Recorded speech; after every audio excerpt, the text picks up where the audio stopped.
मला तुमची एक छोटीशी हेल्प पाहिजे, ती कोणती व्हिडिओमध्ये बघा। तर आज बनवूया ढोकळा। कोमलने कमेंट केली होती की ढोकळा बनव म्हणून, आणि मला पण आज खायची इच्छा झाली, मग काय लागले बनवायला।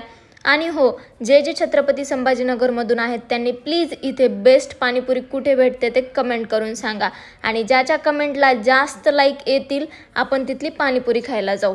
चला बॅक टू ढोकळा। आजचा ढोकळा तर खूपच फुगला होता, आणि तुम्हाला माहिती आहे घरी मम्मी जेव्हा ढोकळा बनवायची तेव्हा मला अजिबात आवडायचा नाही, पण आता खूप जास्त फेवरेट डिशपैकी एक बनलाय।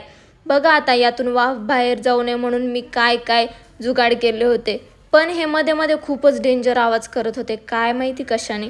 चला बघूया आता ढोकळा नीट शिजला आहे की नाही, आणि हा तर एकदम सॉफ्ट झाला होता। पण यार ढोकळ्यासाठी हिरवी मिरची आणि कोथिंबीरच नव्हती, म्हणून ही चिंचेची चटणी बनवली। चला आता टेस्ट करू, तुम्हाला माझे एक्सप्रेशन बघूनच कळत असेल की ढोकळा किती भारी झालाय।